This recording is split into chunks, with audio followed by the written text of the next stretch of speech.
Hi guys, we are with Frank Portinari this evening. Um, Tonight's episode is sponsored by Armour Scaffolding and No Mean City Clothing. Thanks for coming on, Frank. That's all right, Jack. Thanks for the invitation. I appreciate it. It's great to get you on. So I just want to, I like to take people right back to the start, right back to sort of your childhood and your upbringing to. So if you could just tell us a bit about that, mate. Yeah, I come from Kentish Town in North London. Kentish Town is part of the borough of Camden, very working class area. I do tell people that the borough of Camden was made up of 3 individual boroughs. There was Hampstead, which was very affluent. There was Holborn, very affluent. And somewhere squeezed in the middle was St Pancras, which wasn't at all affluent, and quite a rough area, to be quite honest. Big families. There was a big Irish community, big families. But also because of the stations, the locations of the mainline stations, Euston, King's Cross and St Pancras, you had a lot of workers obviously come to London. So, you'd have a lot of Scousers, Geordies and Scots, and again, Irish and Sailing. You imagine the mix with Cockneys as well.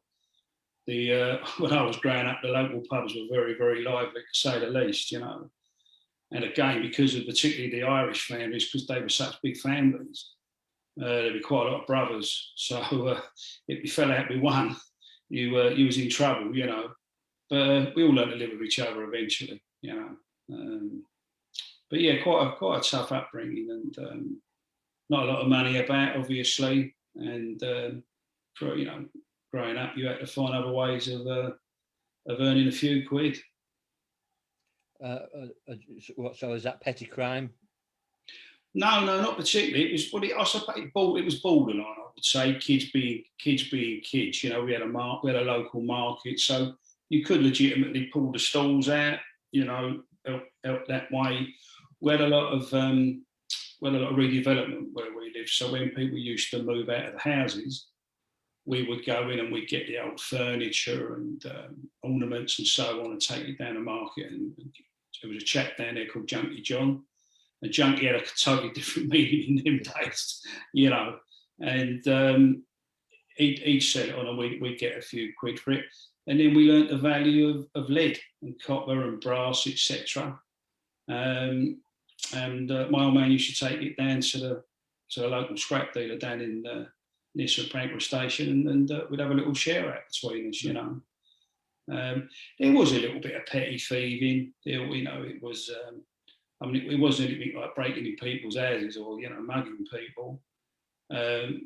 It was pretty low key. We was walking past the building, for example, one day, and there was a broken window, cracked window, and someone put their foot through it, and it was a load of comics.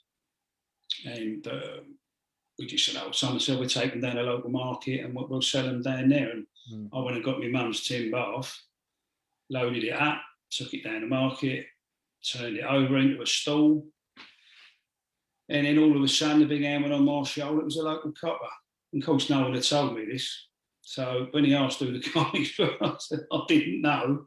But when he asked who the barber was, well, I thought, when I'll be disowning it, it belongs to me, my mother, And so he dragged me home, and I got a clump round the euro, for bringing the police to the front door. But it wasn't really, if you had a paper round, if you had a paper round and you stood in the shop and the bloke went out the back, the boys would take a bottle of lemonade or cream soda, put it in their bag, a box of chocolate roses, a dirty magazine, and go around the flats and, have a look at the magazine, drink your, and so it was pretty mild stuff, probably up until about your teens, and then people went different ways, and it became nicking bikes. Then it was scooters. Then it was cars. So yeah, it did go up a gear, and I did work with some older blokes, and one of them did say to me one day, Frank, have you got anywhere you can keep a bag for us?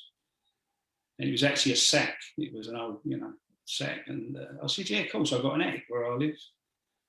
What? your nose, your natural nose, you want to see what's in it. Of course, when I looked at it, there was sawn-off shotguns, handguns, masks, coshies, gloves, and what they'd do is they'd come round the pub, start on a Friday night. I'd be with my mates, we was only teenagers, and they'd come in and they'd get all the boys a drink. And of course, my mates were thoroughly impressed, and then they'd give me a score, £20, which is more than what I even earned. We'd go, we'd get the bag, and then they'd take me back to the pub, get another round of drinks, So even then, it was still low key. I wasn't actually taking part in any of the naughty stuff, so to speak. Yeah. So when did you start getting into naughty stuff? Was that like when you start getting into the football violence, or was that before? Yeah, probably, because I've got no excuse, because I mean, as poor as we were, I was well brought up. I knew the difference between right and wrong, and I had, I was taught manners, and I was even sent to Sunday school. In fact, the Sunday school was as a result of the nicking the comics. Mm-hmm. Although as I got older, I did think there was other reasons why my mum and dad wanted a little bit of time for themselves on Sunday. Yeah. But yes, I had no reason to be a bad kid. But yeah, I suppose the first, the breaking of the law, so to speak, would have been the football. Played football 7 days a week. We'd stay out till it got dark, till you couldn't play anymore. One side of the road to the other, one game will walk to the other. And then football. Actually going to the football to see your heroes. And I think what turned me and it's not making excuses, by the way, what turned me, I went to my first away game out of London. I went to Manchester City on my own, and I got chased after the game, and we lost 4-0 as well. And I got chased after the game by a load of skinheads that were trying to get my scarf, and I was adamant I was taking this scarf back to school on Monday, And a load of older skinheads, Tottenham skinheads in the station, looked after me, and they said, come with us. And of course, the following week when we were at home and I was with my little schoolmates, we walked past the pub and there's all these 19, 20-year-old skinheads. And they all said, hello, Frank, all right, how's it going, mate? We're up in Manchester last week. And of course, I give it the big one then, didn't I? I made out on them, I've known them for years, so to speak. So I suppose that was a little bit of kudos I got there when I went back to school on the Monday morning. And I kind of never forgot, because the next time we played Man City and there was trouble at Tottenham, I didn't get involved as such, but I quite enjoyed watching it, and then, I suppose that was really the breaking of my main offending at that time. Yeah, would have been the football, without a doubt. Yeah. So, because I was never really into the football or anything like that, but from what I gather, a lot of it came from, like, started out with the dress code and. Yeah, I mean, it's camaraderie as well, and I think it depends where you live as well, and don't forget, football is very much the culture of the day, very much the culture. I mean, there was only so much you could do as a kid. Don't forget, we only had a couple of channels on the television. The only time you got to see football was probably once a week, if that was match of the day. So if you wanted to see your heroes, you had to actually go to a football match. You had to go and see it. I had no brothers. So I think, again, to be amongst other blokes, a bit like when I was working with older men, you get influenced by older people. I think you grow up a little bit sooner as well. You get that bit more mature a lot earlier.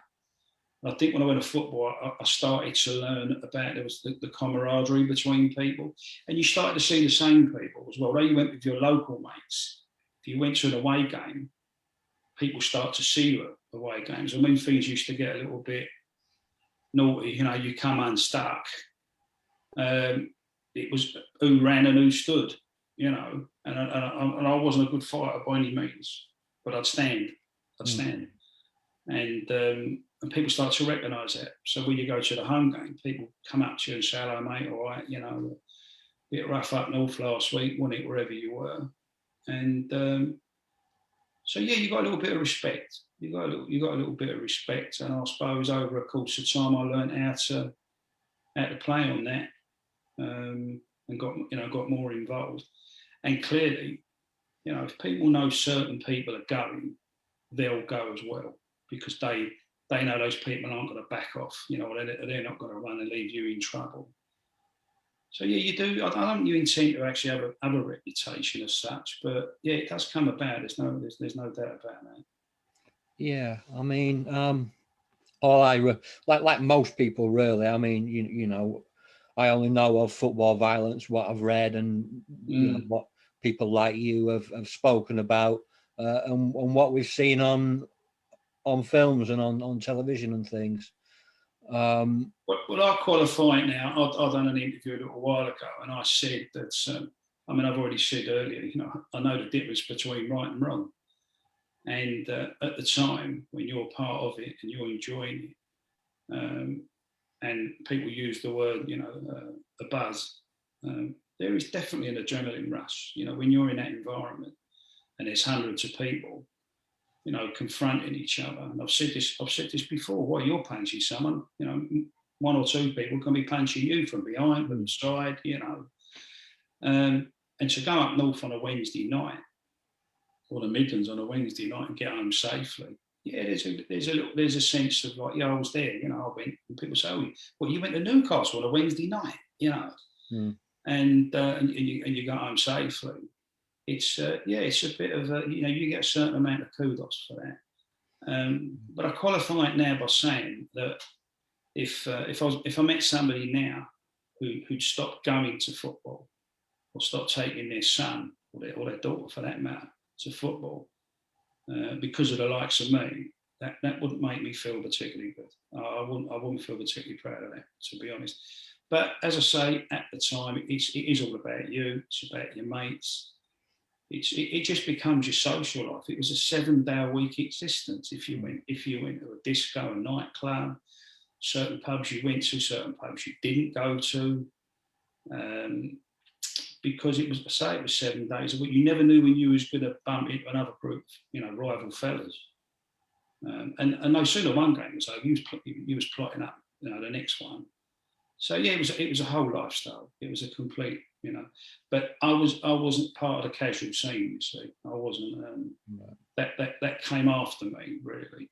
Mine was still the days of skinheads going into sort of suede heads. But saying that, I remember when people had the long hair and the quite baggy trousers. But I suppose our uniform was more was a donkey jacket. We used to wear donkey jackets, and when we played away games, people always knew we were by the donkey jackets. And I always give credit where it's due when people talk about the casual scene, whereas I view Northerners, if you like, wasn't very complimentary. In the 80s and the 90s, they turned out to be very smart. Whereas with the casual wear and that. Yeah, that came from like the Liverpool and Manchester scene, didn't it? Yeah, I think so. Clearly they was playing in Europe. They was hoisting gear out of shops over there and bringing it back. I think you could see the difference. When I used to go, if I went up to Old Trafford or I went up to Main Road in them days, not the Etihad, next to the Etihad now, but or if you went to, you went to Anfield and you went to Goodison, you could see the change. You could definitely see the change. Yeah, I can kind of. I was a scrapper, so I can kind of relate to the sort of camaraderie of being stood toe to toe with somebody, at the side of somebody, just scrapping away. I'm not a football. I'm a rugby. I grew up around rugby. Around Castleford, around the Tigers and stuff like that. There's not much rugby violence. I'm not saying it doesn't happen. No. But it's nothing like the football scene. Of course, when we went to Europe as well, that was another level. That took it up a completely different level, because then it was almost like you wasn't doing it. I'm not sure you were conscious of this at the time, by the way. Looking back on reflection, you hear people talk in different ways. In fact, sometimes it's not even us who talk that way, it's the way social commentators describe it, to be honest. but it almost was. Now you wasn't only going away, sort of, you know, fighting for your club. It became you was fighting for your country as well. Yeah. You know. But as I say, I'm not sure how, you know, whether we were, you know, consciously thinking that way before we boarded a ferry, or you know, or eventually we started using, you know, even chartered planes on some occasions, you know. But yeah, there is that little bit that niggle with me that I do kind of think sometimes, well, if that's put somebody off going to football, that doesn't make me feel particularly good. You know? No, I wouldn't imagine it does.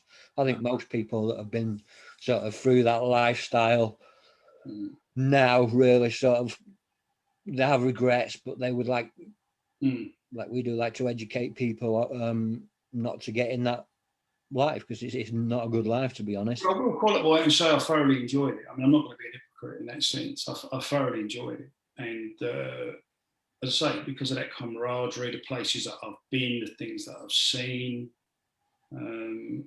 yeah, I enjoyed it. It was part of my growing up. It was part of my, you know, my early teens, you know, right around to blimey, my late 30s. Even, I mean, I will still go to an occasional game, but it's not for that reason. It's clearly not for that reason, you know.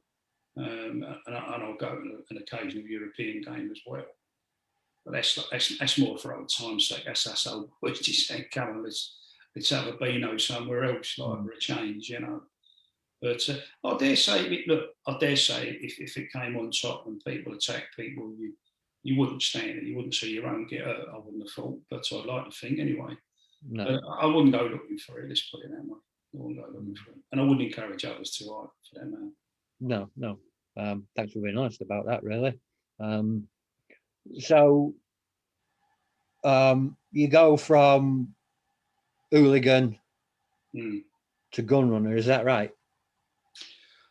Well, there is a bit in between, to be quite. I mean, when I was in my early teens, I wasn't at all political. I had a very naive view of the world. I mean, as I've said before, I knew Labour was red, Conservative was blue. I probably wouldn't even have heard of the Liberals at that time. I know they're Liberal Democrats now. And being working class, you was basically obliged to vote Labour. Well, that was my understanding at the time, you know. And so I didn't really know a lot about politics, as I say. There wasn't so much like you see now on social media or on the, you know, on the tele or the media in general. So I didn't really know. I just gathered that my mum and dad voted Labour, and that was it. If you lived in Hampstead, chances are you probably voted Conservative. If you lived in Holborn, you voted Conservative. That was it. And then one night out of the blue, some young people came and knocked on the door, and they seemed quite nice. They were slightly older than me. They seemed a lot more knowledgeable than me. And, excuse me, they introduced themselves as a young socialist. I never had a clue. But they were concerned about unemployment, bad housing, you know, health, education, that kind of thing. And that rang true. That rang true to my, you know, my experiences. And they invited me along to a meeting. I was quite honest about it. If Tottenham had been playing that night, I would have never gone to this meeting.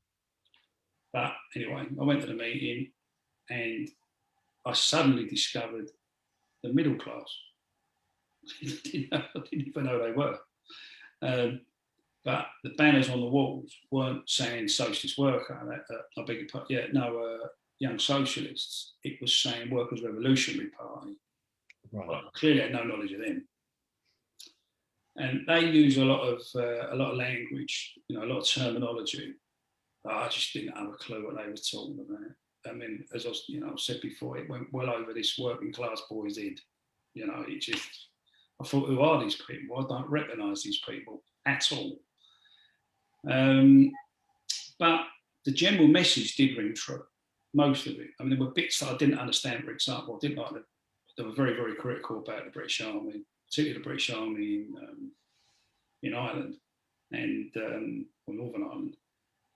And I wasn't particularly aware of what was going on. I had no knowledge, if you like, you know, no history. I didn't like the way they spoke about the British Army. And at the same time, I didn't really feel like there was no outward patriotism about me, if you like.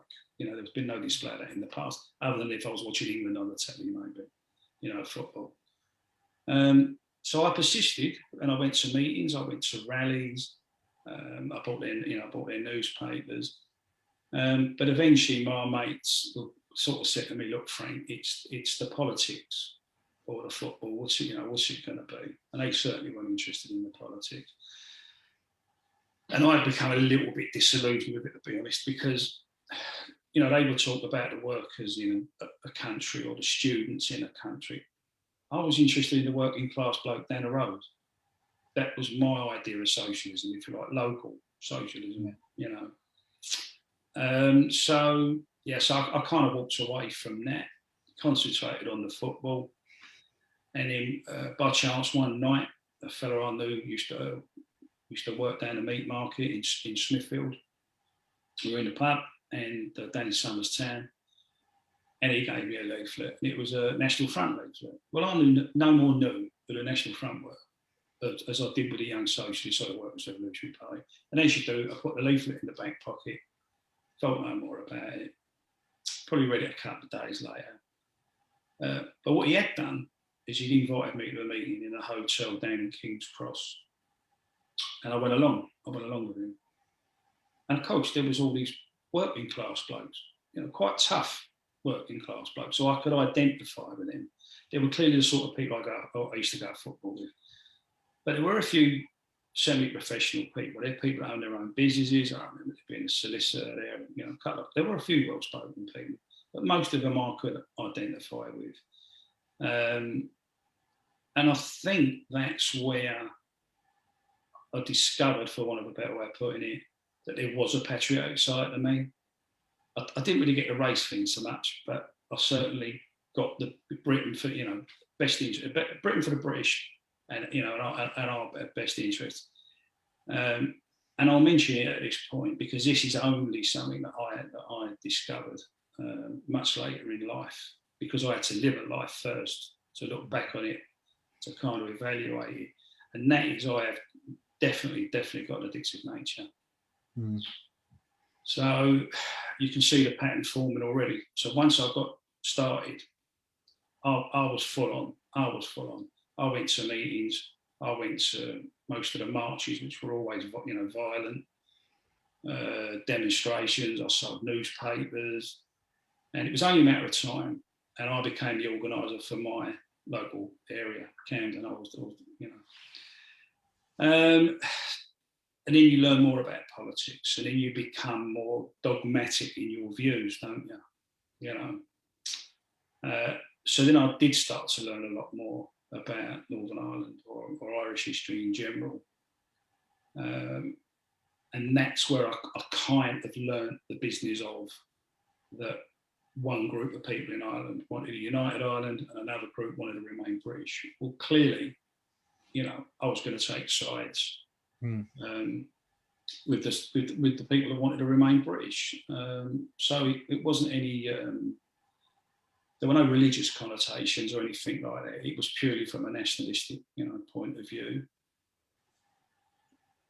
Didn't really know anybody from Northern Ireland, but slowly but surely, you'd sometimes have a meeting and somebody from Northern Ireland who'd be living in London would come along, and then you get talking to them socially, and you started learning a little bit more.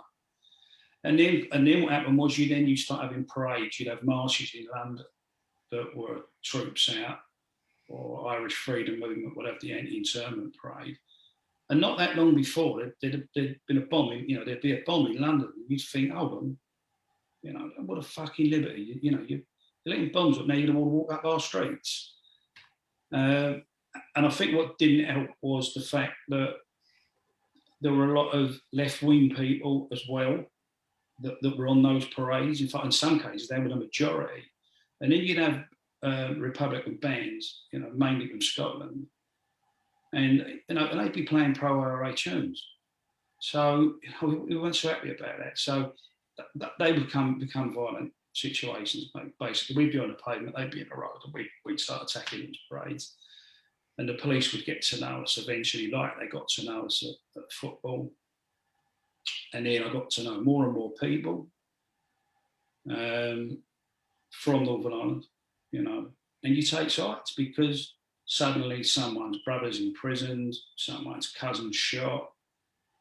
It becomes personal. It just becomes more and more personal. And and that's how I got involved in that side of things. And to give you the abridged version, we eventually, my associates, if you like, approached people, and we was thoroughly unimpressed with them. They weren't our perception of what a paramilitary group, would be. And that wasn't to suggest that we thought we were any better, but we actually thought we could probably do a better job than what they were doing. So there's the next extreme. There's the next, and I do a talk. And I call it the treadmill. And once you get on that treadmill and you press that go button, you don't look to the left, and you don't look to the right, you don't look behind you. You just keep going. You don't question how you got on there. You don't question why people put you on there in some cases. You just get on with it. And then it becomes a responsibility. And you keep going, and you keep leading people. And if you've accused people of not being militant enough, and you depose them, well, you've got to prove yourself now, haven't you? Mm-hmm. You got to show that you are militant. And again, that's how I came to the top, for want of a better way of putting it. That's how I became the officer commanding for the UDA in London. Tell me about the UDA. Well, at that time, the UDA, which is the Ulster Defence Association, was the largest loyalist paramilitary group. The other group was the Ulster Volunteer Force. I'll qualify this a little bit more. You could be a member of the UDA. That didn't necessarily make you a militant. That didn't necessarily make you a gunman. You were a part of a much, much broader organisation. So you could sell newspapers, or magazines. You could sell badges. You could collect money for loyalist prisoners, etc. I mean, clearly some of that money went elsewhere as well. But equally, there was an actual loyalist prisoners' aid that was specifically for that reason, to look after prisoners and their families. But there was also a militant section to that, which was the Ulster Freedom Fighters. Yeah. So that was clearly much more of a commitment. That was more clandestine, if you like. That was much smaller structures. There was you had your own autonomy, so to speak. So yeah, that was the base, and clearly that was to oppose the IRA and INLA, Irish National Liberation Organisation, and clearly there to defend their communities. Looking back on it now, I can see that so were the other side doing exactly the same, for a better way of putting it, albeit that they had a political agenda where obviously they wanted a united Ireland. Mm. But I can see the similarities, and I know lots of people who say if they were born literally a couple of 100 yards down the road, they'd have been in the IRA instead of the UDA. So fine margins, Yeah. But I became more and more committed. I certainly became more militant, and I went to Belfast quite regularly, and Londonderry. I went quite regularly. I attended meetings, top level meetings. I got to know people. And you want to prove yourself. But I think that was our downfall. I think we should never have done that. We should have stayed very close, and stayed below the radar a little bit, because there were clearly informants. So in order to prove that you wanted to do things, you had to explain what that was. And I think some of the things we suggested doing freaked people out quite frankly. And we'd have probably got 30, 40 years, because the people we were talking about were prominent people, very prominent people. But, our philosophy was at that time, there were so-called British MPs. You had Ken Livingstone, John McDonnell, Corbyn, you know. I mean, they blatantly wanted a united Ireland, and they attended them parades as well, and they facilitated their supporters by, different clubs and locations that we used. So we clearly saw them as legitimate targets. But I think back in Belfast, they thought, hold on, we can't have any part of assassinating British MPs. That's just not going to work. And that put the spotlight on us. Basically, that's when we got a lot of attention from special branch, military intelligence, and for my part, I was warned more than enough time. That I was actually told by military intelligence that we'll give you enough rope and you'll hang yourself, and of course I invariably did. And I also say that there was I think when I got caught, there was a bit of blaseness about me. So I thought I was invincible, but let's just say I got away with things. Well, let's just say I thought I was getting away with things. Yeah. Because I do believe certain things were allowed to happen, because I think they were used as intelligence gathering situations. Because when I got caught, eventually I got caught with Birmingham. I had 7 guns in a bag. When I got caught not long after, a very good friend of mine, Terry from South London, he got caught transporting weapons via Scotland. Another chap, I know, Harry, was caught in the East Midlands with weapons. It was almost as if somebody said, look, the peace process is being talked about. We've spent a lot of money on these people, on surveillance, etc. Let's just throw the net out of them and get them all out of the way. And that clearly obviously stops other things happening as well. But that's what I believe. That's what I honestly believe. I just think they had literally given us enough rope. So I landed up with, I was looking at 10 to 14 years. I was in category A in Winson Green, up in Birmingham. Very Victorian conditions, still the slopping out, freezing cold cells, telephone calls recorded, closed visits for quite a long period, strip searches.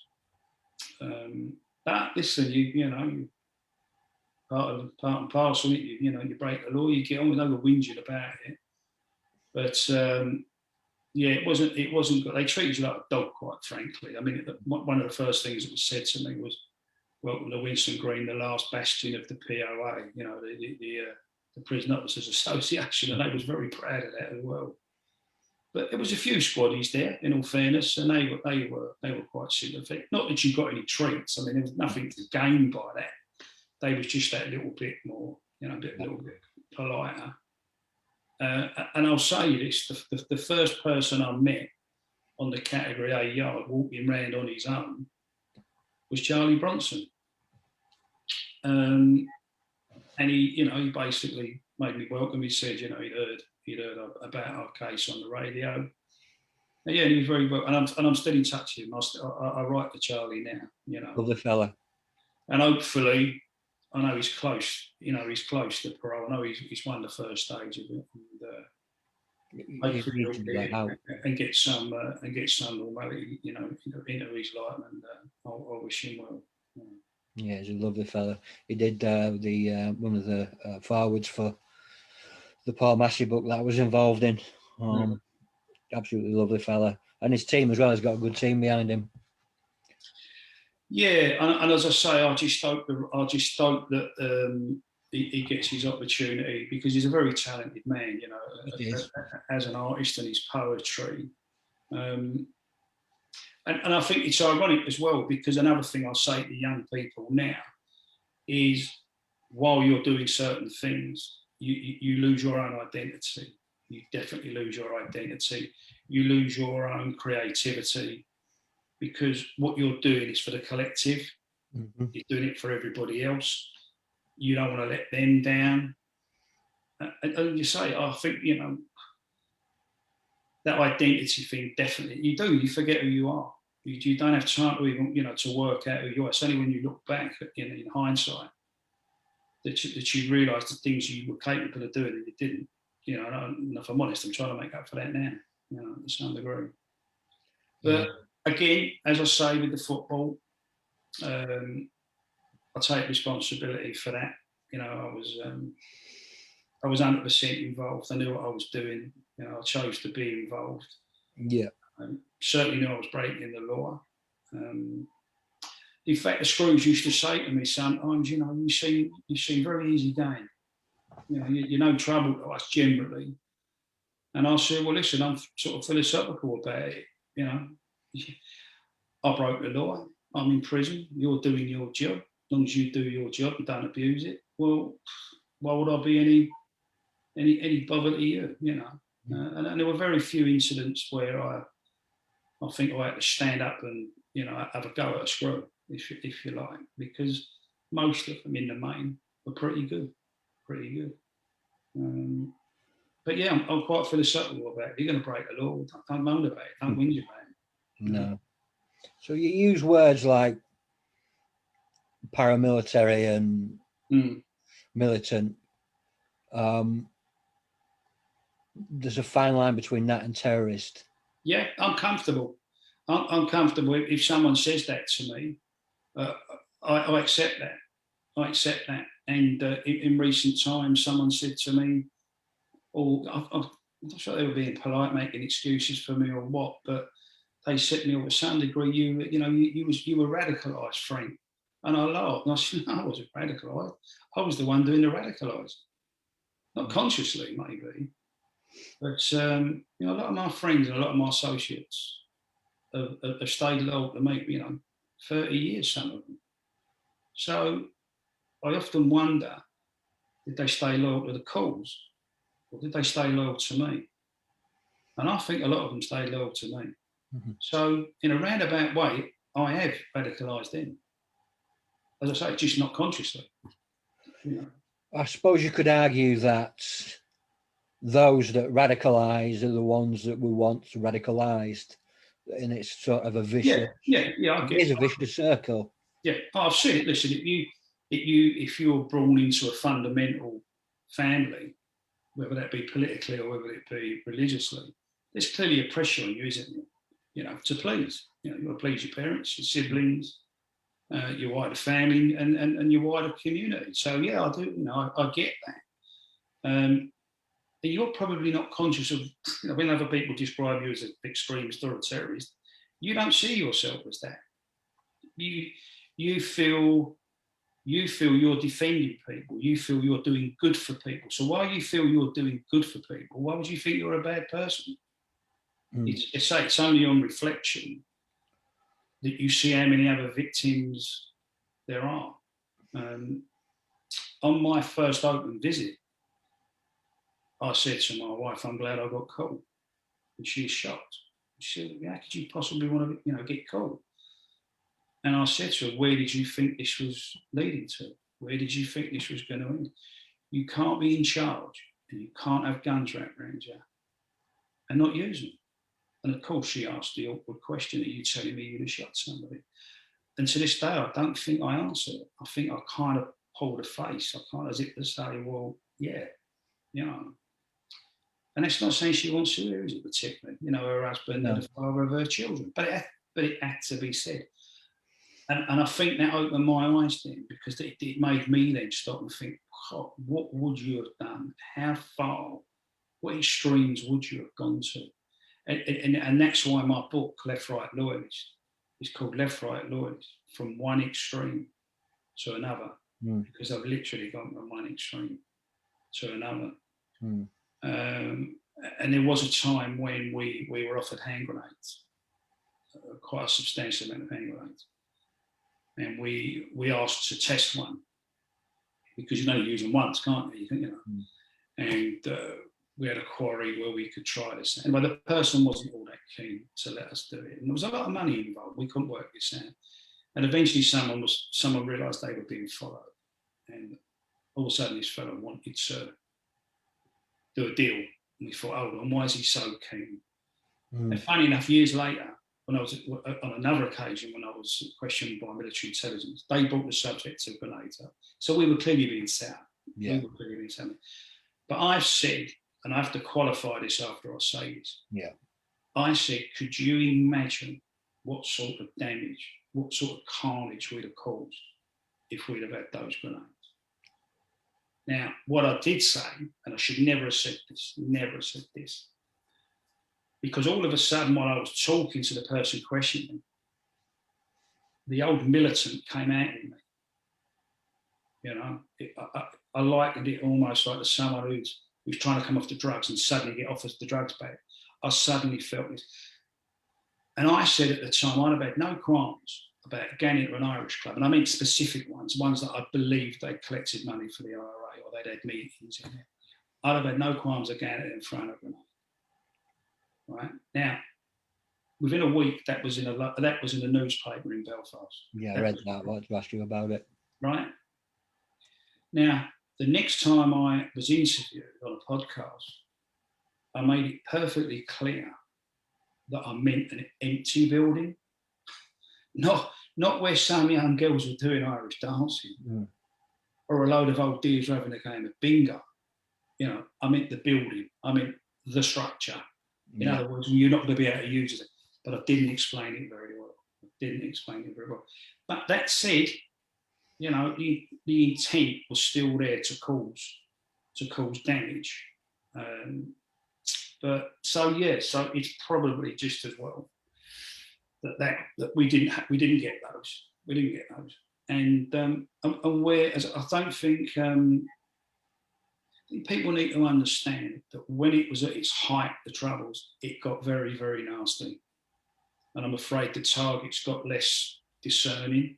It just became you're either with us or you're with them. So where once upon a time it might have been you would have targeted certain people who you would have regarded as legitimate, your list got bigger because all of a sudden it was what about the people that sell their propaganda?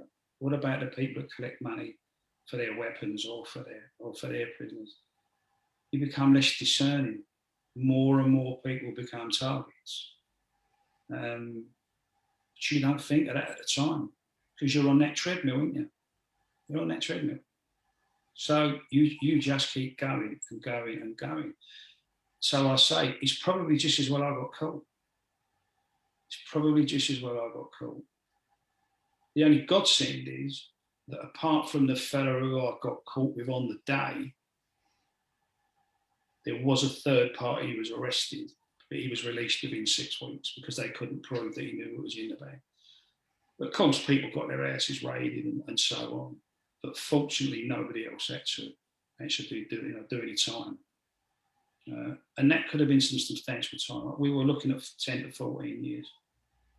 And it's only luck that I got 5 and he got 2.5 because he did the deal. I'd expect the sentencing. There were so many other things. If I'd have gone not guilty, there'd have been so many other things that could have potentially been brought up. And I thought, no. This is going to get messy. Let's just get this out of the way. I'll go to sentencing. But on the day, they did a deal with him. And they basically said they'd give him 2 to 3 years. I didn't know this at the time. So when it came to sentencing, they made it perfectly clear that I was the bad boy. Right. They almost made him sound a bit like a mule. You know, he didn't know what was going on. Anyway, they gave him 2.5 years, and I got 5 years. And when we were going downstairs to talk to our legal teams, his barrister passed me, and he said to me, "You are a very lucky man." So I had to keep the pretense going, and I said, "How'd you work that out, mate? You know, I'm going to prison for 5 years." And he went, "You know what I mean." So he must have told him everything. He must have confided in him everything. When I went to see my legal team, the senior person had a piece of paper and the junior person had a piece of paper. They turned the papers over. One had 12 written on it and one had 10. And I said, "Well, how comes I've landed up with 5? And it was quite simple. The judge wasn't allowed to give me a disproportionate sentence. He'd already given me twice what the other fella got. Right. So it would have been liable for an appeal, you know. But the judge did kind of explain it, because there was a lot of press in the court, and there was a lot of legal students, you know, law students. But he had said to me at one stage, you know, you're looking down both barrels of a double-figure sentence. I thought I'd be lucky if I got 8, to be honest. So when he said that, I thought, shit, there's 10. You know, we're starting off with 10, you know. But he did that just for the sake of those law students. So I stayed in Windsor Green for a while, and then eventually I got moved to Swaleside on the Isle of Shetley. That was a BCAT. Obviously, much better facilities, you know, very modern in-cell sanitation, education, which I took full advantage of, you know, which again I talk about, you know, young people. I say, look, you know, do your education before you go to prison. Mm-hmm. You know, don't let the prison be the education, if you like. So, yeah. Wow. So you were. So when you were sent down, were you the leader of the UDA at that point? Yeah. Was it commander? It was strange circumstances, because when I was taken to the police station in Birmingham, I immediately said, "Are you know, basically, are you holding me under the Prevention of Terrorism Act?" And they said, "No, we're just pursuing this, you know, criminal charges." And I was quite shocked by that. I was quite shocked. But this is why I say I think they just wanted to get us off the street. Yeah. I always got that feeling. They just wanted us out of the way. And plus, don't forget, it obviously acted as a deterrent as well. It acted as a deterrent because, for want of a better way of putting it, nobody stepped in my shoes. I think that was partly the plan. So did you wear sort of the time that you got, would you have seen that as a badge of honour for the cause, or was it regret? I look at it this way. There's nothing clever about getting caught, is there? No. So, but by the same token, if nothing else, it proves you put your money where your mouth is. So, I'm not a great lover of barstool preachers, and I've known enough of them over the years. You know, 30, 40 years on, there'll still be people in the pub complaining about something, you know, whether it's immigration or whether it's jobs. And when you say, well, what are you going to do about it? I don't want to know, do I? In fact, sometimes, you know, I've known people who are out and out racist, right? Never voted anything in their lives. Never voted BNP in their lives. They voted Labour because they see themselves as a working class bloke, you know, or they work with the council, or they're a trade unionist, believe it or not. And then after the election, you say to somebody, who did you vote for then? And they'll go, I voted Conservative. And I go, why did you vote for Conservative? I'm my own house, don't I? So they moaned for 4 years about the parties that they land up voting for. So, you know, I don't quite get it myself, like, you know. But although I might as well say, again, mine might have been a little bit extreme, but at least it was honest. At least it was what I thought at the time, you know. But yeah, you know, looking back on it now, did I embrace it? Yeah, I did. Yeah, I did. Was I sincere about what I was doing? Yes, I was. Was I dedicated to what I was doing? Yes, I was. But you know, there's a gentleman who coined a phrase very similar. Looking back on it now, nobody was exclusively right, and nobody was exclusively wrong. You got to work towards the middle, ain't you? And make sure it don't happen again. You don't put another generation of young people through that if you can. And that's the point I'm at now. You know, that's the point I've reached now. People say to me, "Oh, you know, do you regret it?" I don't know if I do. I don't know, because it's all part of life and it's all part of a learning curve. I regret the harm I done to my own family. I regret the fact that I left them vulnerable. So it's ironic, isn't it? The people I cared about the most, I landed up hurting them. Well, that was clearly was never the plan, was it? No, but that's the way it is. But you know, someone did say. I put it this way to somebody. I can sit here and be a little bit blasé, right? But what happens about all the weapons I didn't get caught with? What about all the weapons that reached their destination, shall we say? I'll put it this way. If modern forensics, right, identified one of those weapons and someone said to me, you see that weapon, that wasn't used to shoot an IRA man. That was used to shoot an innocent Catholic walking down the street, right? He had 5 kids. They've ended up with no death, right? His mother had a heart attack 6 weeks later. His wife had a nervous breakdown. I'm not going to feel very good about myself, am I? That's not heroic, is it? It's not being a soldier, is it? No. So you're not going to feel very good about yourself. So that hasn't happened. So I can be a little bit, maybe blasé is not the right word. I can be a little bit more laid back about it. But thank God, I don't know that's happened. And I've also said this, I haven't taken any, well, not consciously, I haven't taken anybody's life. And I'm not sure how I'd feel if I had done. Because I have met men who have, and they're not in a good place. They're not in a good place. You know, so in a sense, I'm glad I didn't quite get that far. Was there intent? Clearly there was, you know, all day long. But on reflection, I'm glad I haven't got that on my conscience. Yeah, I mean, you don't, you know, forgive me for saying, but you don't become the leader of the UDA by buying flowers or giving gifts. No. You know, you had a agenda, you had a purpose, you had a vision, whatever that was. Like you said, looking in front of you, it was a clear vision, and you got where you wanted to be. And you can't think that there aren't going to be any casualties.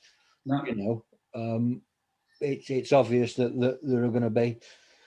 But I think you're right. I think that it's better to not know whether you've caused harm or not. You've caused harm, but it's whatever the chances are somewhere along the line. Chances are along the line that I probably have. But again, using that word regret, I regret the situation had to happen in the first place. I wish, you know, there is a political party in Northern Ireland, you know, called the Social and Democratic, you know, Labour Party, the SDLP. I wish that people had chosen that route from the other side, for want of a better way of putting it. For those that did, look, I know it was dressed up by some people. It was civil rights. It was equality. It was, you know, it was on the back of the civil rights movement in America. I get the history. I understand it. But there clearly was another agenda as well, and that was, you know, Brits out. Make no bones about it. It was Brits out, and any way that it could be done, we want the Brits out. And clearly wanted it, you know, wanted a united Ireland. But I don't think it should have ever have took that level of violence and terrorism, you know, because it was terrorism. There's no, you can't say to Islamists is terrorists, you know, you're terrorists, but then say you're not. Would you do the same?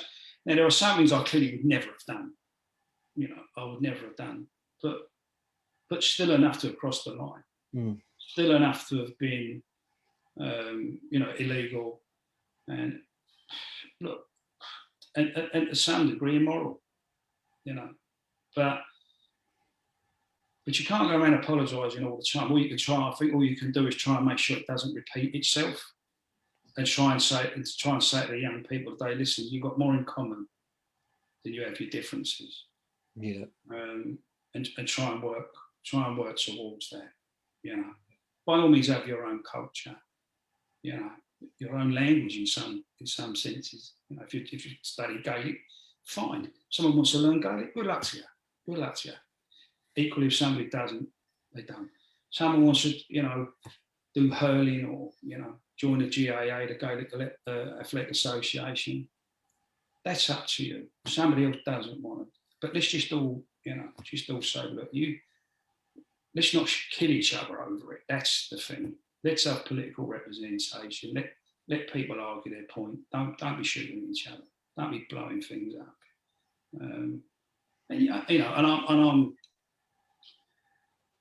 I'm at a stage now where, as I say, I recognise my demons. I recognise them, you know, and I've gone from one extreme to the other, and now I try not to get involved with anything. Mm. You know, I get that feeling if I join a local community group, you know, well-meaning, I'd be the chairman in a couple of months, or the secretary, or the treasurer, because that's my nature. I want to help, and I want to be seen to be helping, you know, and I get pleasure out of helping.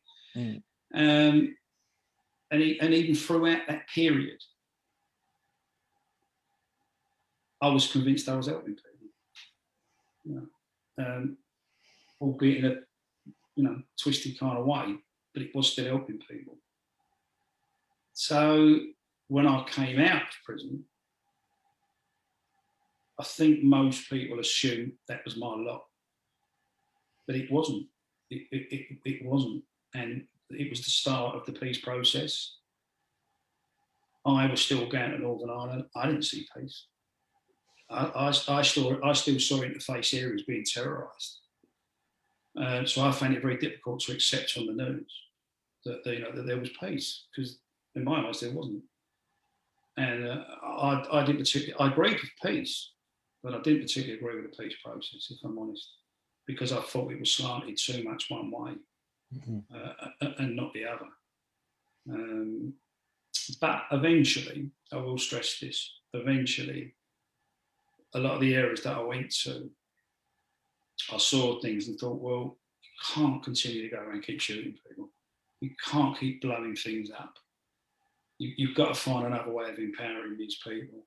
And myself and, you know, associates, we did find ways of doing that. We did do things. We had fun days for kids. We had football tournaments. We raised money for a local minibus for a school.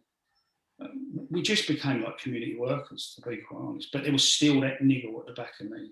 There was still that, you kick us and we'll kick you. And unfortunately, there was still a lot of kicking still going on. But was I still militant? Yeah, I think I was. Was the prison sentence a deterrent? No, it wasn't. And it worries me now in this day and age with the threats we have today from, you know, from certain sections of society. I really do wonder how much they are de-radicalised, shall we say, because no one tried to de-radicalise me, not once. Not once suggest that I attend the equivalent of we'll call it anger management, if you like. Nothing at all. There was absolutely no attempt. Now, in all fairness, I was a fairly decent con. You know, I went to church. In fact, I got baptised. in Swaleside. I got qualifications. I got MVQs, proficiency certificates. I got an assessor certificate, so I was actually training other inmates. I became a full member of the British Institute of Cleaning Science. I was a listener and helped a lot of people. I got a lot of pleasure out of that, doing the listening. So I suppose to the authorities, I was an ideal prisoner. But they didn't know what was going on in my head. They didn't know what was going on in my head. No. And that worries me. That worries me because are there people now coming out? Are there people who've gone into prison who have carried out, terrorist acts. We'll call it for what it is, terrorist act. And are they likely to come out and do it again? And I'm more inclined to think they'll do it again. I'm more inclined to think they'll do it again. And that's by my own life experience. As I say, they might have thought, well, he's got a family to come home to. He's got a potential career. When I did go into business eventually, a cleaning business.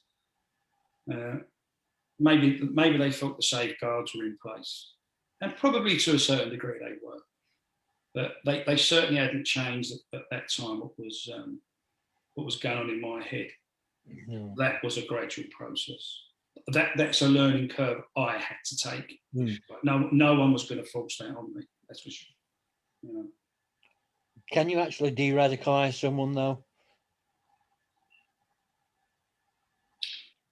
Or do they have to de-radicalise themselves? I've just spoken to a gentleman a little while ago, Dr. Paul Stott, and he works for the Henry Jackson.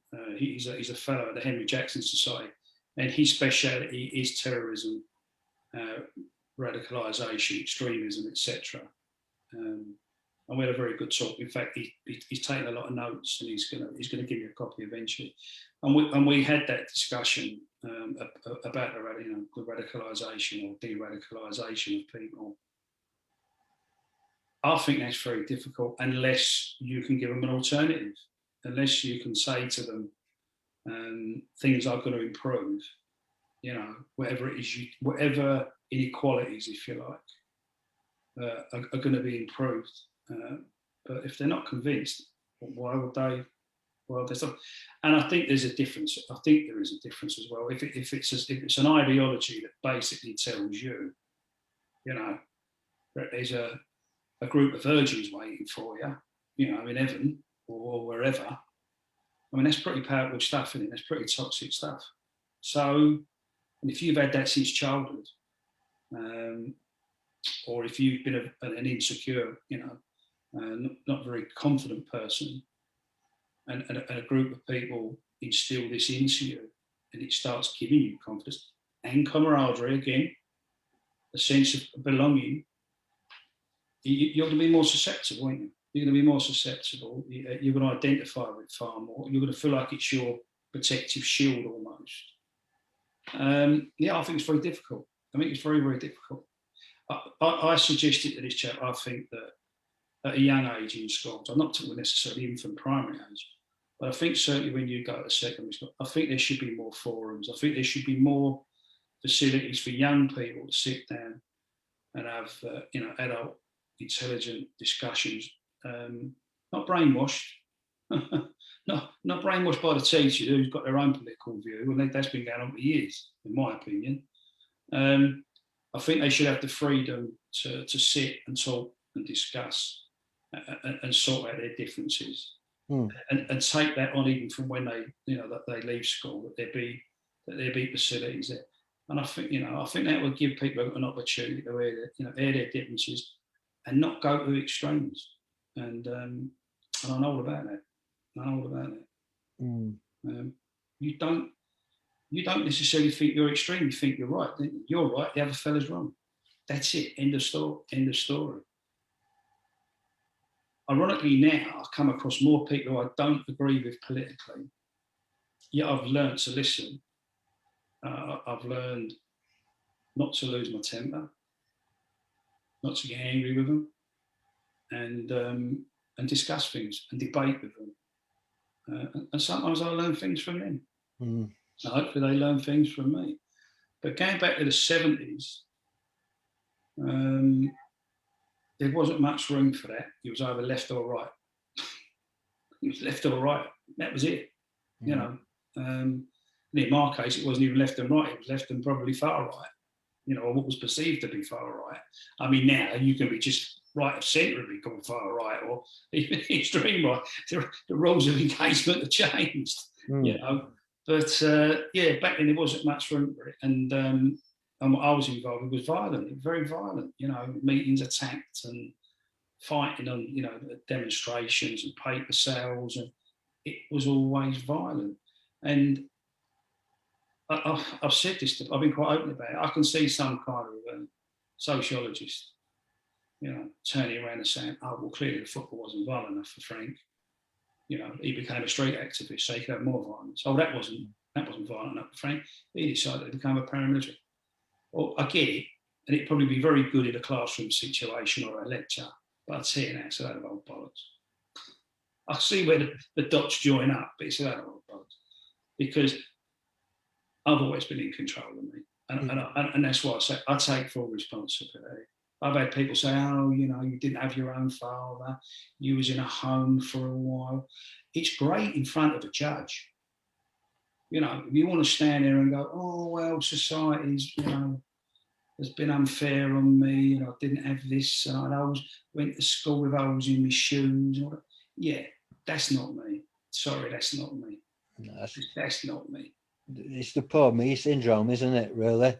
There are people that do play in that. I think most people that have been in sort of those difficult situations tend to just try and push it to one side and forget about it, and they have their own coping mechanisms.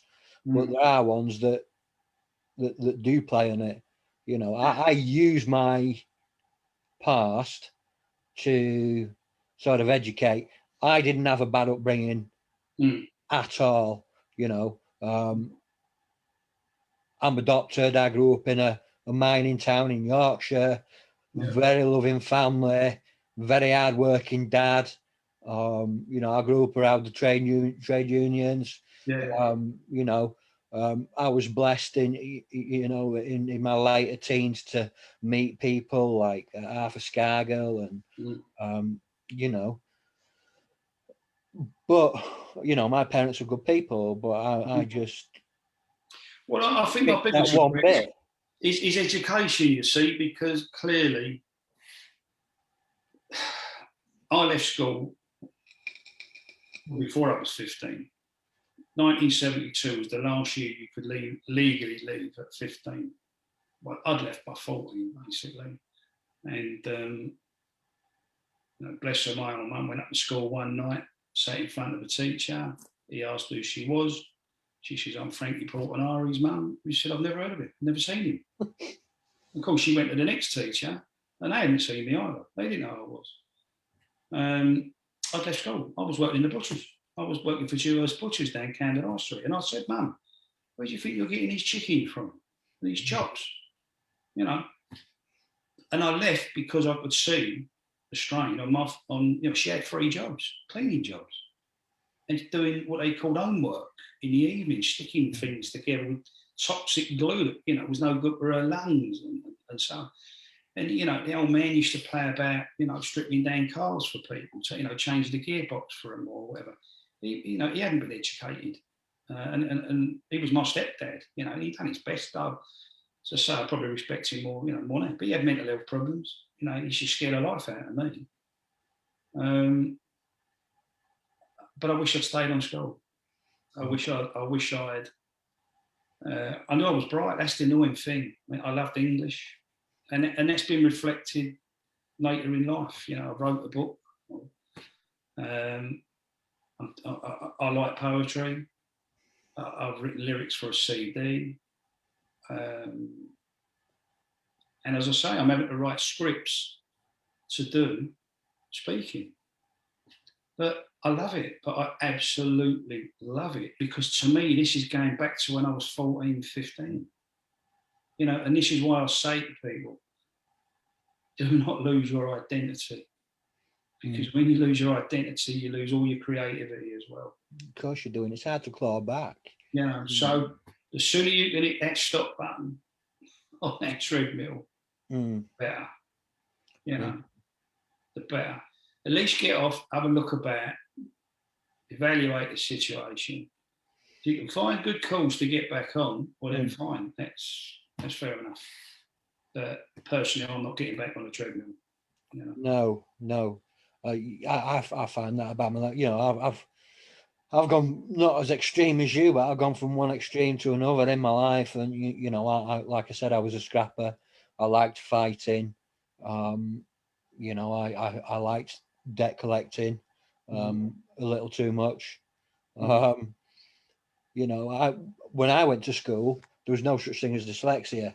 So I was the dyslexic kid that was sent to a school for maladjusted children because I was seen as naughty. And because I was seen as naughty, that I was naughty.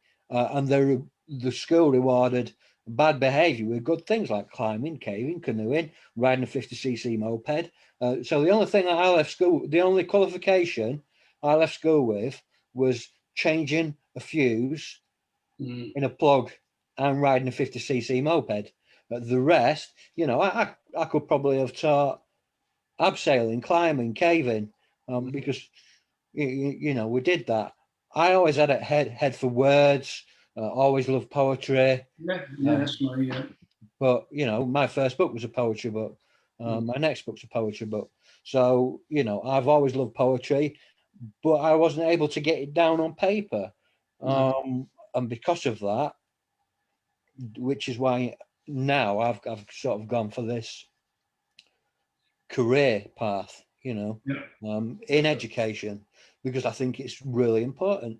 There are people who'll be watching now, and there are people who'll be watching, you know, however long down the line, and they'll see some of these and they'll think, well, actually, what they've said there has actually affected me in this way. So I'll look into that. You know, there are people that are going through now the prison, you know, coming out the other side of the prison system, and they're kind of on that scale, and it's going to tip whether they're going to reoffend or whether they're going to go out, you know. So you say about the fighting, you know, well, I wasn't particularly a fighter.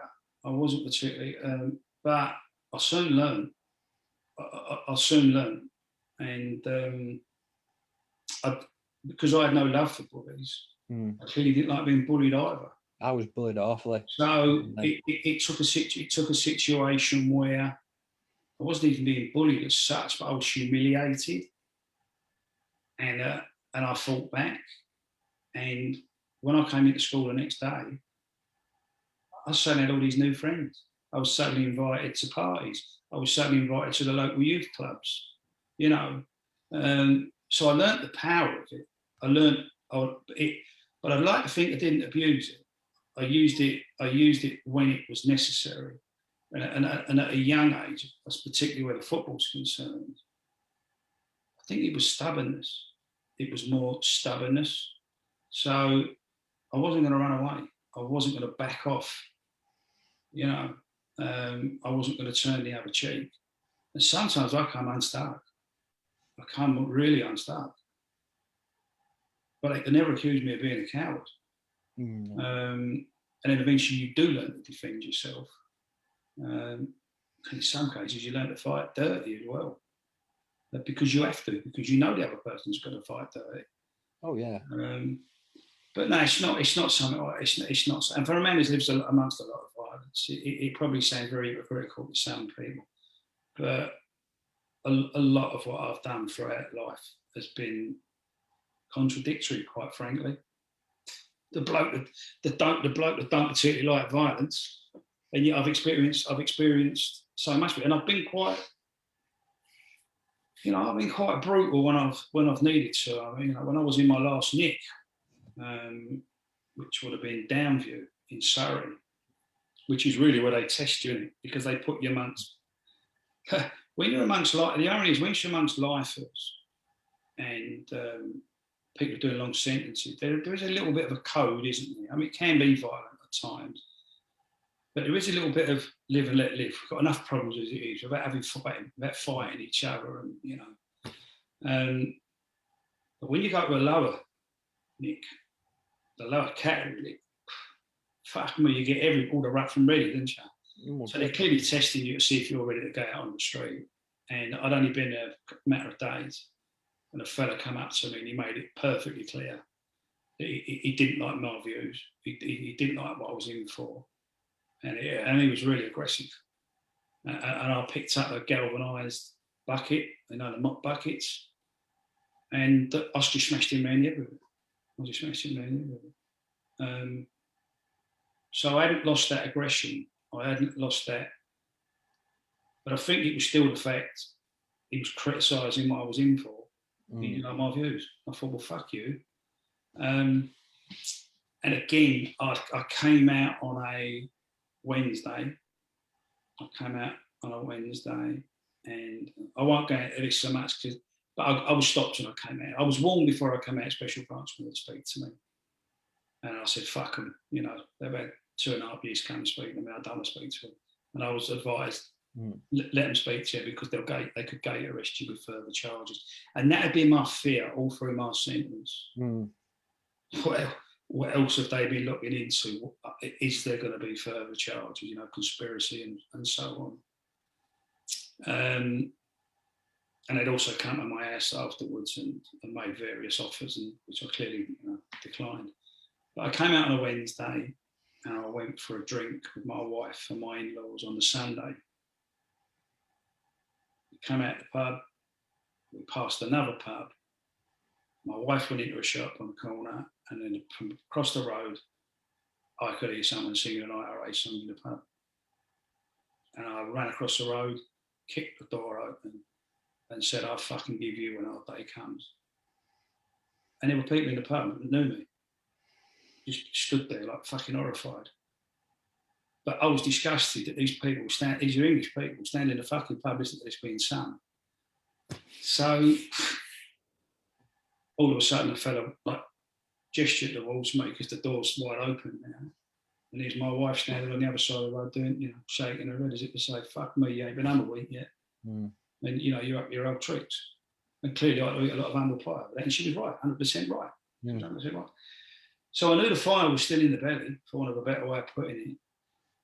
But I had to curb it. And I was quite angry when I came out of prison because there'd been things in prison that you watch your back every day, don't you? You watch your back every day. You don't know where it's going to come from. And something else I'm not particularly proud about, but I got in Swellside. It was an old boy, an old black boy, funny enough. I used to go to church, and purely by chance, a couple of black fellas came to rob me one day because I used to do all the tobacco, phone cards, budgie cases, bits of jewellery, trainers, you know. And they clearly come to rob me about 10 to 8.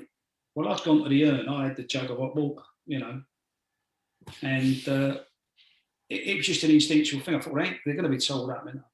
And I just launched it. I just threw this hot water. It wasn't premeditated, none of that sugar in it or anything like that. It was an instinct. You know, I had it in my hand. I went like that. Thankfully, I didn't get in trouble for that. But it became a bit of an habit. And people knew it. And this whole boy said to me one day, he said, Frankie, you carry on like this. He said, they're going to call you Frank the Baptist. But it worked because I thought, is all you people walking around with tools, homemade tools, get nicked for that. Don't get nicked rubbing water. You know, you can get nicked for using it in an offensive manner. People are going to have to think twice. And there was a time when I fell out with a fella, and the next morning he broke up a chair and he had a chair leg, and he come running down the spur, and I literally again just been to the urn, and I remember just standing. I said, "It's up to you, Bill. No, it's up to you, mate. But you know where this is going." And he called me a few names and fucking walked the other way, like, you know what I mean? But as I say, it's not something that wasn't preconceived. It wasn't something I particularly wanted to do. I wanted to keep my nut down, have a quiet life, do the listening, do my studying, try and get on with people the best I could. You know, I had quite a lot. That sounds daft. I had quite a lot of money when I was in prison because of the phone card. I didn't smoke. I had other people's tobacco. I was making hooch for people. But I like to think I looked after people as well. So if people didn't have anything, I'd give them I'd say go and cook us a meal, tuna, noodles, whatever it was. And make sure you have a meal yourself. I'll give them a bit of tobacco. I'll give them some phone cards. I won't see anybody go without. But on a day-to-day basis, you knew you wasn't far off for the potential to have problems. And I think when I come out of prison, there was still that bit of tension about me. I think I was a bit short-tempered. And I suppose that's because I was expecting it, on a day-to-day basis. I found it hard to settle. wasn't particularly violent with anybody, you know, but I could feel it. I could feel it in me, and that took a while to shift. And I was really concerned. I didn't want to take that out of my family. I didn't want to be short-tempered with them. I was very, very conscious of it, you know. And I had that little bit of paranoia, you know, walking about. You think, who's that? You know, who's that in that car? Still looking at number plates, you know, car registrations. Yeah, there was a little bit of paranoia, I think. But the strangest thing was when I'd been out a couple of days, went for a walk down Camden Town. There's only a small bridge that goes over the Camden Lock, they call it. Mm-hmm. And I walked over that bridge and I suddenly got an urge to throw myself in the canal. And I have not got a clue where that came from. I had everything to live for. You know, my wife had moved, completely refurbished the house. It was beautiful. I had the kids, you know, prospects of now I had a trade, so to speak, going out looking for some work. And yet for those few seconds, this fear, and I couldn't believe it. Because I couldn't rationalise it. I just couldn't work out why on earth would I want to do that. I don't think it's all that deep anyway, Captain. I probably wouldn't have trained, and I'd have probably had more chance of knocking myself out on an old shopping trolley or a scooter or something, you know. But yeah, that was quite a strange time. I think we've all gone through that at some point, you know. It happens. It does happen. Maybe it was the fear of being it. Maybe it was the fear of having that responsibility, you know, going back to having to be a family man, finding a job. I don't know, but it was a very disarming feeling, I must admit. You know? I think it's been in a different situation. I'm not saying institutionalized, but you're used to a regime, you're used to a way of life, and then that changes, and then it makes you like double take and think, hang on a minute, and you have to get back on a level, back on the par, because otherwise it just throws you off, and you don't know whether you're coming or going. Well, I'll say to people, I remember the first time I went across a road, I couldn't judge the speed of the traffic because you hadn't seen cars, had you? You weren't used to it's door handles, getting used to using door handles. When did you use door handles? You know, so yeah, strange things. Waiting for somebody to open the door for you. Yeah, exactly. Yeah, exactly. Yeah, you know, and then them walking through first. But I use it now, Jack. I use those experiences now in some of the talks, you know, some of the scripts that I've got written down. As I say, I'm a member of the PSA, the Professional Speaking Association, and I use a lot of those experiences to as part of my scripts and what I've learned, so that when I do the talks, that there is a moral, you know, that there is a message. Yeah. And what I should have added, this is I say this in one of the pieces that on my website, is that I landed up in 1993 at Her Majesty's pleasure. But in 2011, I got an invitation to be in the presence of the Queen. Not on a personal level, I hasten to say. But I got an invitation to go to Dublin, and it was the first time a British royal had gone to Dublin in 100 years. That was the significance of the occasion. And she went to a place called Island Bridge, and it's a war memorial gardens, and it was a very, very surreal day, very, very surreal day to see Irish troops, British troops, Union flag, Irish flag. The Irish president was there, the Queen and Prince Philip, lots of dignitaries. You know, there was marquees and a bit like Ascot, you know, the ladies with their big hats. And but I was invited along with another group of ex-combatants, as they call themselves. We were invited to go along and be present on the day, and that was a very proud moment. That was, and I used that in a story. How I'd gone from Her Majesty's pleasure in Birmingham to Her Majesty's pleasure, in Dublin, the transition that can be made, over a course of time. But clearly the transition, being one of, by the time I'd gone to Dublin, I was more concerned in doing community work and bringing people together, deterring people to do the things that I would have done, strange, very strange. Yeah.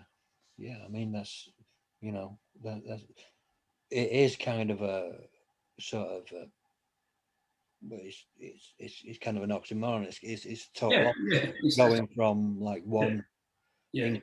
I noticed that I've gone from, since I came off the gear and stuff like that. I'm clean now, coming up 7 years. Yeah, well done for that. Well done. Yeah, and it's not easy, but people see you one way, and you see yourself one way, and then once you then become a new way, it's kind of, I see what I'm doing now is totally opposite to what I would have done years ago. I settle things with words now. I actually physically shake at the thought of any sort of physical conflict.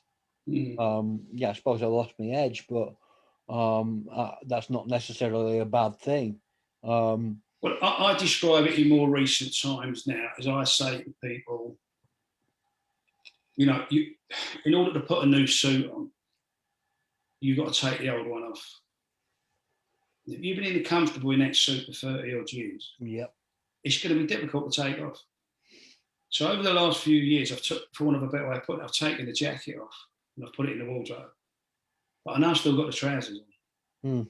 I've not gone the whole hog. I've not jumped completely, because that's my security. That's where everybody that's known me for 30 odd years, whether it's been in a football capacity, the right-wing politics capacity, the loyalist paramilitary capacity, they're the people I've associated with. They're the people who've given me loyalty. They're the people who've respected me. So maybe subconsciously you think you're turning your back on them, albeit some of them are actually encouraging you. Yeah. Take the old suit off. But you're still on that treadmill. I go back to that treadmill. You're still on that treadmill. You cannot get off that treadmill. You think you're letting people down. Yeah. But there was only one way. If someone said describe Frank, they're the things they're going to describe me as. They're going to talk about the football, the right-wing politics, and they're going to talk about the loyalist stuff. That's my identity. That's all they know me as, right? But now I've took the old suit off, put the new suit on. Now I can say to people, now it's on my website. I can now say, no. Yeah, Frank has been all of that. But Frank is also an author, consultant. I'm a speaker, and now I'm a podcaster. So the suit's changed, isn't it? Yeah. And I'm enjoying it. I'm thoroughly enjoying it, because I'm finally carrying out that creativity that I haven't done for 30, 40 years. I think I've always been creative. As I said, I've always been creative. I just wasn't always able to get it on paper. And I think if you're a certain way mentally, and you're creative, you've got that creative spirit, it can be a really cathartic thing, and you can find comfort in it. But it's always been a battle with me, because you have that drive to want to be successful. You don't just want to be an author, you want to be a successful author. You don't just want to be a speaker, you want to be a successful speaker. You don't just want to be an artist or a photographer, you want to be a successful one. And success is differently layered. I'll give it that. But it's that drive. For me, creativeness has been cathartic, but it's also been a massive cause of my mental illness. And it's been my downfall at times. I think you can certainly put too much pressure on yourself if you're not careful. I mean, all I'm saying, because of this addictive nature, what I'm trying to do is channel that into that creative side of things, But that's took me years, because even when people said to me, why don't you do this? Why is it everything you've done has been for other people or a cause or whatever? Why are you not doing it for you? And I think there's that element of, I don't like flash people particularly, and I think in the back of my mind, I was like, oh, well, if I do that, people think I'm being flash. People think I'm showing off. So I've not wanted to do it. You would not believe how long it took me to write the book. I'd start writing it, put it down. Who am I kidding? Who do I think I am? Some sort of author. Yeah. Fighting your demons all the time. But that book opened up so many doors, which is ironic, because I call myself the doorman, not because I've been a doorman. I'm a doorman because it's part of my speaking regime. It's part of my scripts that my life has been governed by doors, and even my surname means keeper of the doors. Portinari means keeper of the doors. And the job, I was a schoolkeeper for 14 years, keys and doors. I've worked with companies where I've been the key holder for those buildings. I mean, I do joke and say all the times I wanted keys was when I was in the prison, I couldn't get hold of any of them. But then I talk about the doors of education, taking advantage of that, and then identifying the doors that are, your health and happiness and prosperity, and cutting your own set of keys, to do. That's all part of my talks, but they're all life experiences. They're all life experiences. So yeah, I suppose you've got to live a life, ain't you? To some degree, you've got to live the life. You've got to have gained those experiences, and you've got to have had the time to, look back on them and see what you've learned from them. And I've learned a lot. There's a lot of things I'm quite proud of. But I'll feel even better if I can deter. Well, no, I'm not going to say that. I don't think it's a case of deterring anybody from doing anything. I'll change it around, encouraging people to do better things, more constructive things that will benefit their lives. I think that's more my message. I think that's the point, because really you can't make somebody do what they don't want to do. No. And you can advise, and you can consult, and you can say, this is what I would do. I wouldn't do this, but I would do. And some people just look at you and think, well, fuck off, I'll do what I want. And they go off and they do their own thing anyway, and they'll end up in that situation. Some people will listen to you, or some people will take what you said, take a little bit from it, and then discard the rest and only listen to what they want to, and they will go their own way. But I think that, you can't ever really tell anybody what to do. You can suggest. I liken it to the listening. You weren't trained counsellors. You were meant to go and provoke a conversation and listen and encourage the other person to talk, and not put words into their mouth, but just kind of gently lead them along. So, have you considered? What do you think might happen? How might your wife feel about this? But you couldn't actually sit down and say, no, this is what you've got to do. So through my talks, it's very similar. You don't talk to an audience. You have to talk to everybody individually. You have to address people individually, and make sure they leave with a message. But you can't tell them. No, you're right. You can't say you must. You can put the examples out there and say, well, what do you think? What do you think might be the best option out of that? But yeah, that's what I enjoy now. I mean, that's what I enjoy doing now. I mean, if I went into schools now, or colleges, or universities, prisons, clearly there's certain scripts that I've got that would suit that environment. Definitely suit that environment. But equally, I've got scripts that would suit a corporate audience, or a training scenario. So I am getting the opportunity to bring out that creative side, you know. And that's what I want to do. I want to use, you know, I want to use what I've been given for, you know, for more constructive things. And I think that's what separates people like you, people like us, from other people. It's that desire to make it better for others, not necessarily for ourselves. Because sometimes getting into that situation and working in that situation, it's more hassle than it's worth. But you know, it's giving a chance to someone else. It's giving hope, you know, and that tends to be the theme of these. You know, I can't stick to a genre. I can't say that this podcast is a true crime podcast. Yeah, I've had a lot of people like yourself who've been involved with crime, but I've also had, you know, Jasvinder Sangera on, who talked about fighting against forced marriage.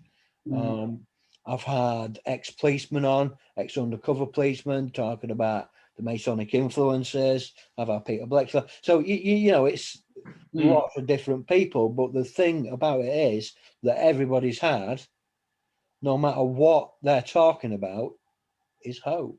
And I think that's all we can do, is want to share hope and give a little bit of hope to other people, because we've taken so many liberties over the years.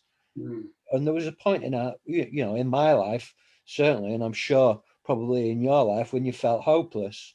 And to give that back really is kind of, I won't say a buzz, but I don't necessarily, I'll be brutally honest with you, I don't necessarily feel that I've got to pay a debt back to society. I know people, you hear that, you know, you hear that term used, oh, you know, do you feel like you owe a debt back to society? No, I don't particularly, because I've still managed to do a lot of good things along the way as well. You know, I've still helped people, I've given people a sense of security, sense of safety, sense of belonging. You know, some of the things I didn't have when I was younger, you know, I feel like I've given to other people. But no, so it's not necessarily a debt to society. I certainly owe myself something. I know that. I certainly owe myself something. And if through that benefits other people, then fine. And you're talking about whichever genre you know, it's difficult to put your particular podcast into a genre. Well, I've only done one, as you know, recently. It's, you know, it's been in the last week. But my philosophy is that it's called Frankly Speaking with Frank Portinari, because I want people to speak frankly. Yeah. You know, I want them to feel comfortable. I want them to feel open. And the point I stress is that I want real people and I want inspiring people. So they won't even necessarily be people that you've heard of. No. Because, and that's what I mean by real people. I want the people that go below the radar sometimes, who don't get listened to, haven't got a voice. They've done some really inspiring things. Yep. And I think if you, for want of a better way of putting it, if you can get ordinary people to talk to ordinary people, I think they'll take far more notice. Exactly. Because those people haven't got an edge to them. Those people are not looking for something. They're not looking for money. They're not looking for reputation. I'm seeing a lot of podcasts where you've got ex-villains talking about being ex-villains and talking about doing good for society and the community, etc. My problem with some of them is when they're describing their time spent as villains, they look like they're really enjoying it. It doesn't seem to be the regret that they're trying to portray. They, especially if they're on another ex-villains podcast, it's almost like they're comparing. It's almost like they're showing off, and I think that's a really bad message. And I'm quite conscious that when I do talk to people like yourself, Jack, that that I don't come across that way. I don't want to come across and go, oh yeah, well, I did this, I did that. Oh, I was twice as violent as everybody else. I was twice as violent as everybody else. That is not what I want to do. No. That is not what I want to do. And I'm seeing a lot of that. And I want to distance myself from that. As I say, I don't want big faces. I want people who are just real people, have lived their life, and if they can inspire other people to to live a good life and to improve their life and help other people, I'm quite content with that. I don't want to be the biggest podcaster on the scene. Far from it. That's kind of why that I chose this medium, really. You know, the reason that I've got Zoom is because it's the more stable of the mediums. Yeah. I was trying to do it on Facebook Live on its own, and you know, we kept getting cut off, and people, you couldn't hear each other, you get an echo. But this will go over most things, and it will play on Facebook. I never felt that I had a voice. Excuse me. And in 2016, I spent 6 months working with escapees of human trafficking, sexual slavery, and exploitation, and it changed my whole view upon life. I have friends that have been sex workers, and you know, I've worked with abused people. I'm working through issues that I have around what when I was growing up. And I wanted to use this as a platform for people. You know, I've had some bigger names on, but the bigger names, including yourself, have all been open and honest, and they haven't bragged about what they've done. In fact, I've had people say, I've got Terry Ellis coming on hopefully to talk about his books. Terry lives 10 minutes away from me. Yeah, he's a lovely fella, absolutely lovely fella. But he's like, well, Jack, I really don't want, I've spoke about my time in prison and blah blah blah blah blah. I'm doing the books. If I come on, we'll talk about certain things. We won't glorify it. When I spoke to Ray Bishop, he didn't want to glorify it. Joey Barnett, all the people that come on, they may have had Joey spent 35 years of his life in jails, and none of them have been braggy about it, which I like, because this has been a constant voice of, basically broken people. And the fact that I'm doing it on Facebook, and it's not paid, I understand people do it on YouTube. It's great. I think part of it for me would be, I wouldn't want to make money off the back of it. If it was on YouTube, I don't know how many viewers I'd get, but at the end of the day, this is the wisdom that had given to me, the wisdom that I've learned over my life has been given freely from men like yourself, Ray Bishop, and down to my dead old dad. Wisdom should be free, as should advice. I think we differ slightly there, but only in the sense, everything else you've said, in principle, I totally agree with 100%.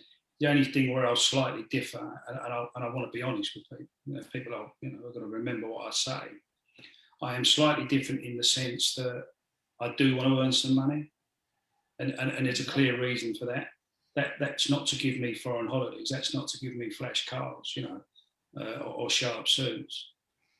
That's to give my family, if possible, some security, because there was a time I wasn't here. So if you take into account, because of my actions, I lost, you lose your home, your car, insurance money, any security that you had, you've lost. You've lost. So, I am conscious that I don't want to leave, and plus I've got grandchildren now as well. I don't want to leave my family I understand that. I You know. financial. Listen, I don't expect to make millions. I don't expect to make thousands. But at least it would be, it would be nice to, where my wife would have rightly said, you could have done so much more. Your potential over the years. You could have had a really good, secure job and pensions, etc. And she's right. She's 100% right. So it might be late in life, but it's not too late in life. And if this is my opportunity to say to her, you know what, you've been right. All these years you've been right. And there's my opportunity to put that into practice. And if we can gain some kind of financial security from that, then I will take advantage of it. And I don't want to be a spiv. I don't want to overdo it. No. But as I say, by the same token, it's not for me. It's not. It won't be for me. It would be for my family. And I don't knock you for that, mate. To be honest, I don't knock anybody for it. It's just, for me, the wisdom that I've been given. Yeah. If I want to give wisdom out, it should be for free. There are other ways out there that people can make money. There are other ways out there that I could make money. Not necessarily that I'd want to. I've got a good life now. I've been at the point where I've had nothing. I've lived in a shop doorway in the snow while I've been really, really ill. I've been at the extremes of poverty. We ain't rich by any sort of definition. I've got a roof over my head. I've got kids whom I love. Kids that live with us. We've got kids that live with respective partners that come to stay with us at the weekends and stuff, and in the holidays. My life, by far, is amazing to what it was. And that all changed for me when I walked into a food bank. I've always been lucky, Jack. I call myself a lucky man. I do call myself, a lucky man, because I've had the same partner since I was 15. I'll make no bones about it. I call her my guardian angel. She's always been there for me. I've got 2 great daughters. I've got 3 great granddaughters. I know how lucky I am. I know how lucky I am. There's no doubt about that. And I don't overplay the financial side of it, by the way. That's not the be all and end all. I know that for a fact, But it does play on my mind if something were to happen to me, that there'd be something in the key. There'd be something. I'd have a good send off, if nothing else, I suppose. Yeah, I know what you mean. I know what you mean. It's good to be able to have something to lean back on. We are lucky. I'm very lucky. I have a faith, which is a big part of me and a big part of my journey. As I say a lot in these videos, I was a homeless man that walked into a coffee morning at a food bank, and I was served by a lovely woman with a smile who took pity on me and took me for the sandwich. And I never really went home, and I married her. She must make a mean sandwich, didn't she does make a mean sandwich, yeah. I married her in 2019. Congratulations. It's I did that in front of our as family, and we had we only had a cheap little ceremony at a registry office, and then my church got together and we had a really nice sort of blessing, and then a party that the church put on for us afterwards. But she's been my sort of guardian angel, as have a lot of other people, but I love my wife dearly, but I've caused her some pain. It's what happens, I clearly have. I clearly have. And I don't think it's that want to make amends. I just think it's that want to be a better man or want to be, you know, a better husband, or you know. I think it's ironic as well, because when I was younger, it's crazy when I think back there now, that when you are running around, you know, in gangs and, you know, football, and I think us blokes think that females are actually impressed when you sit there and go, oh yeah, it was great. Yeah, there was 20 of us, there was 50 of them. Yeah, you know, we chased them up the road. But they're meant to go, oh, well done. Oh yeah, that's good. Yeah. Oh, you were brave. You know, you're my hero. And as I say, looking back over years, you actually thought you was impressive. You know, I've been treating how many blokes thought they was impressive their girlfriend at the time, you know, or their future wife, when really their wife was thinking, what an idiot, what an absolute idiot. You know, wasn't think he's doing, you know, but there you go. It ain't big and it ain't clever, is it? No. You know. So what's next for Frank? Well, certainly pursuing this speaking. You know, I thoroughly enjoy it. Anything, because anything to do with words, as I say, you know, poetry, you know, creative writing, even crosswords, you know, cryptic crosswords, anything to do with words. I've been with the PSA over a year now. I've made some very good friends, very professional people. They're giving me lots of good advice, you know, lots of information. What you have to do is you have to. I think it's a bit like going around the comedy clubs. You don't get to the Apollo straight away. No. You got to do the clubs. You got to do the pubs, and equally there's a path, and you've got to learn. And one of the ways of achieving that is they have a thing called they've got like a speaker factor thing, which is really throwing in the deep end. And I went in for that, and I was quite successful, and I was quite pleased about that.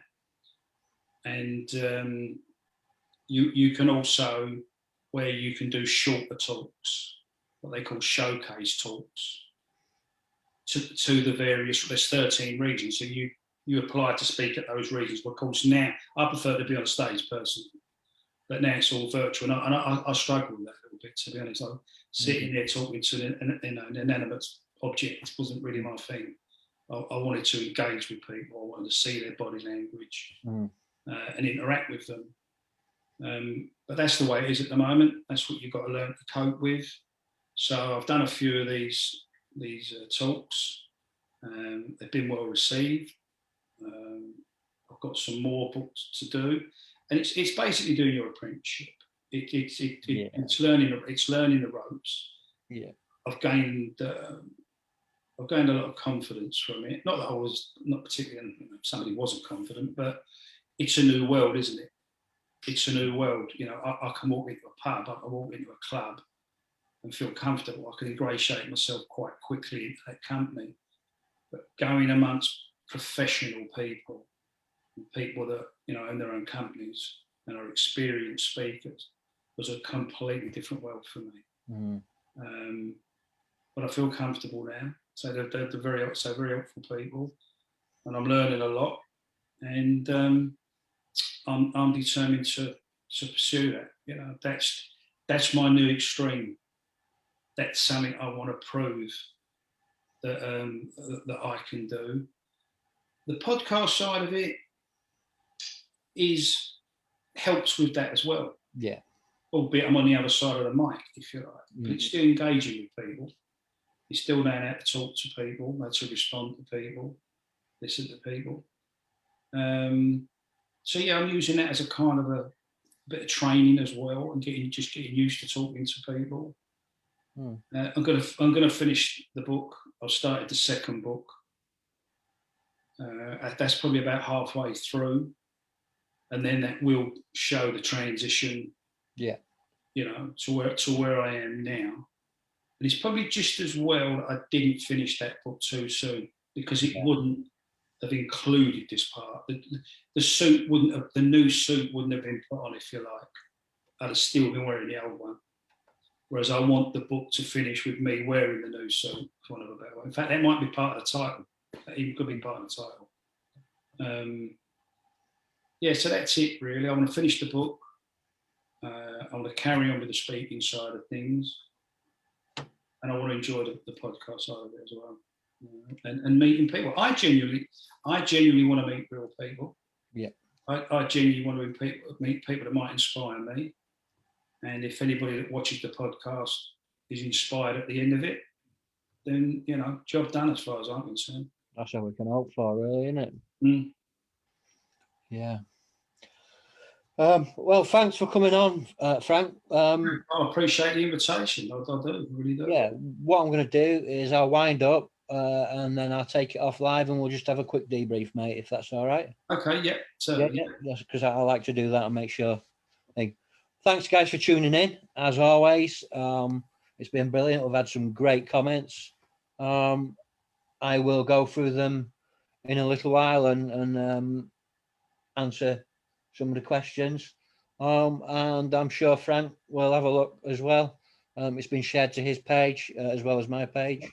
Let me have a look. The next interview, I believe, is next week. And that is Andrew Morris, who's one of the great miscarriages of justice of the British system. So, I really look forward to that. And we might have an extra one in the week. You never know.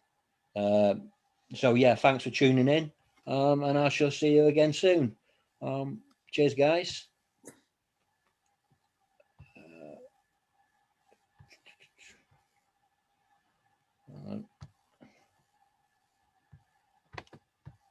Bye.